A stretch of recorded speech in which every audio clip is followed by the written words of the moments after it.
This is Joseph Tucker, CEO of MagicMed Industries, and he's going to begin his presentation now. Thanks so much for joining us, Joe. Great. Thanks very much. I appreciate the opportunity. Hi, everyone. Thank you for attending today. I'm Dr. Joseph Tucker, the CEO of MagicMed Industries, and very glad to be able to tell you about the company. First off, I'll let you know that I will be making some forward-looking statements, which really means that I'll be telling you about the company's plans and goals and expectations, and reality doesn't always turn out exactly the way we planned, so be aware of that, of course. Now, if there's just one thing that you, actually, let me restate that. If there's just three things that you remember from today's conversation, from what you take away, I'd like it to be the following. First off, I think MagicMed Industries is quite different from most of the other companies in the space because we don't see the other companies as competitors, but we see them all as partners. Our goal is actually to work with and enable as many of the other companies in the space as we possibly can. And the way we look at it is the more the entire sector succeeds, the more we will succeed. The second thing I'd like you to take away is our core asset is something we call the Psybrary. And the Psybrary is a really large portfolio or library of new molecules that we're creating and wrapping intellectual property around. And it's these new molecules based on the existing traditional psychedelic molecules that we intend to partner with the other companies in this space and in fact enable their success. And the third takeaway from today really is that our initial focus with the Psybrary is on psilocybin. We are working initially on molecules related to psilocybin, but we're very aware that there's quite a number of really positive opportunities out there that we are going to pursue next. And that includes making molecules based on derivatized from MDMA, ibogaine, mescaline, other molecules that fall into the psychedelic family but are structurally somewhat different. And we think there are big opportunities there. And that's where we're going next. So let me start by giving you a few highlights of the company. I think first and foremost, we have a really experienced leadership team. Myself, I've been the CEO of Canadian public biotechs for something like close to the last 15, 20 years, CEO of several, taken two public and actually sold one as well.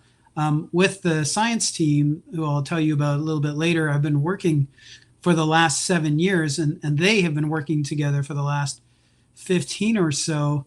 And together we have worked on very similar programs to what I'm going to describe for you today over those last 7 years.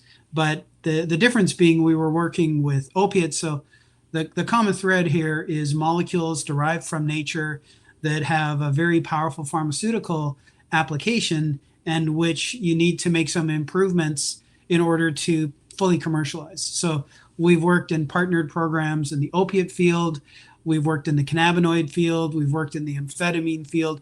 And we've been working on all these things and with partners exactly as you'll hear today in the psychedelic space. Second, based on that experience, all those years of working with big pharmas and big biotechs, we really have a very strong network and a lot of connections right now already in the industry that we're going to be able to rely upon both in building out the company and networking and finding new opportunities, but also going directly for the partnerships that I'll tell you about in a moment. Something else that I think is quite exciting about MagicMed right now is we have a lot of short-term milestones that I think we're going to be able to achieve very quickly, which will show a lot of value increase in the company in a short period of time. And specifically, as we build the Psybrary, our portfolio, in the next 6 months or so, we're going to be making a lot of new molecules. We're going to be filing a lot of new patents around those molecules. And, we also are looking at academic partnerships entering into to really continue to strengthen our science, as well as partner arrangements or actual corporate partners that are going to be what the business is built around.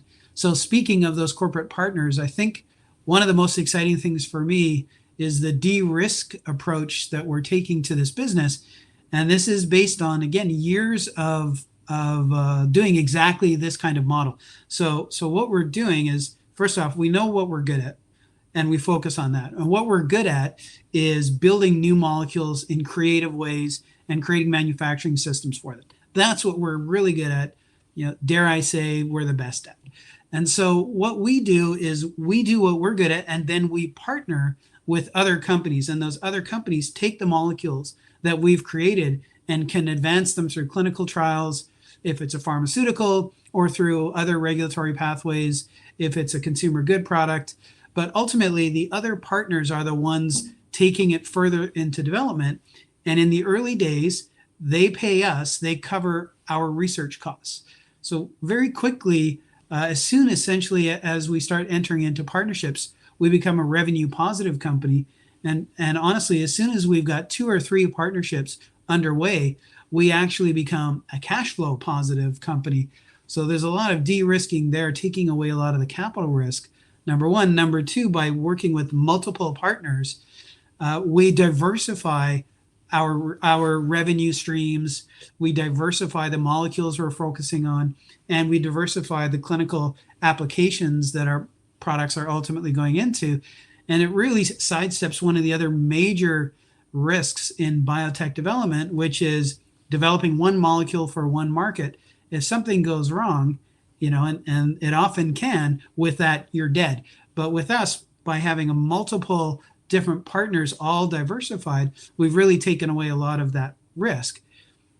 But, our big positive is we continue to retain the upside because of the way our relationships are structured, where they cover our costs early on.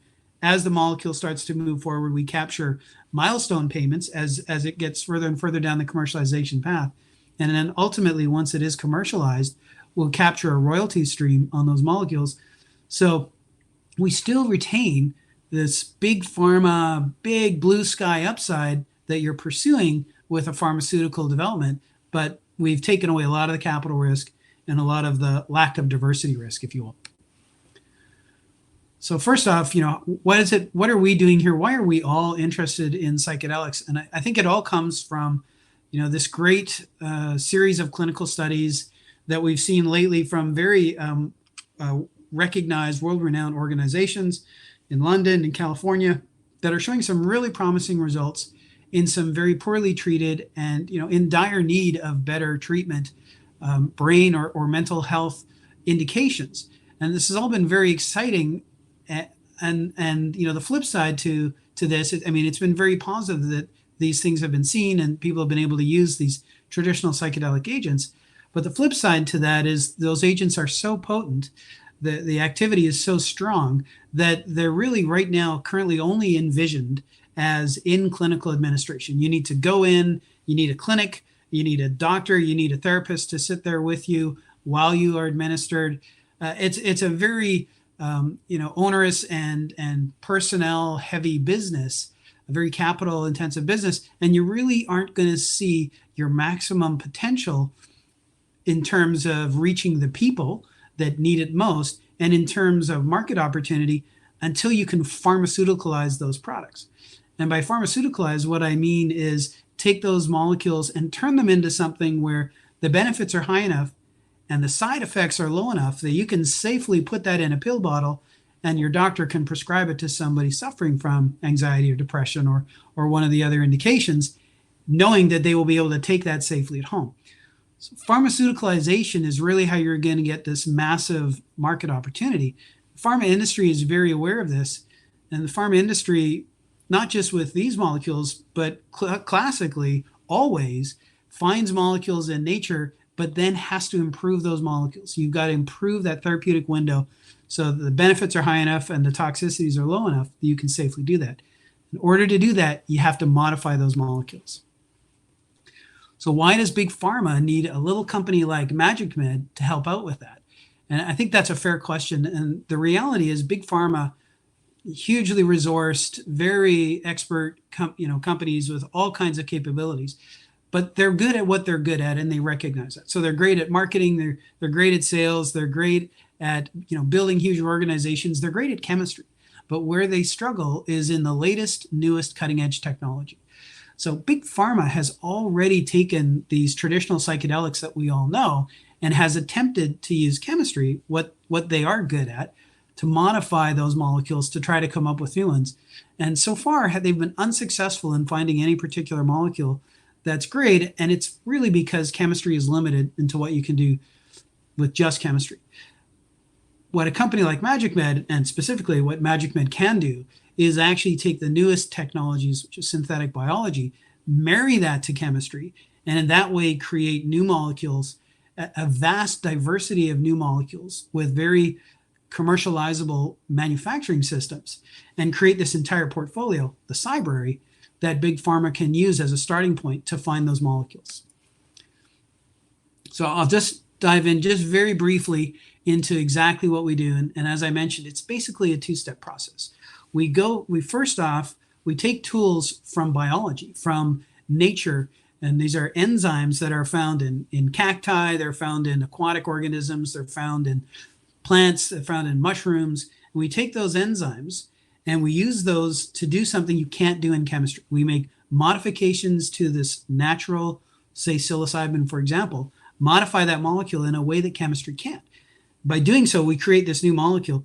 Then the second step is we come in with the chemistry, the classical chemistry, and make more modifications. And between this two-step process, we're able to make a vast diversity of new molecules.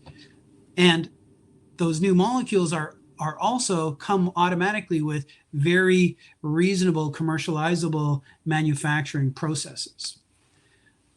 And then we take all those new molecules that we're making and we wrap around them composition of matter patents. Many people are aware, but in case you're not, I'll point out natural molecules or pre-existing molecules cannot be patented as a composition. And you'll see many of the companies in the psychedelic space are struggling with this right now as they try to figure out how can they make the investment in these clinical trials and still retain a monopoly on the product once it's approved. And so you see companies doing things like trying to patent their purification process, which is really about patenting their impurities or patenting their manufacturing process. And these things are fine, except that if there's a different way to purify the product or a different way to manufacture the product, which there are, then these patents don't become very valuable. And similarly, people are trying to patent, let's say the use of psilocybin for anxiety.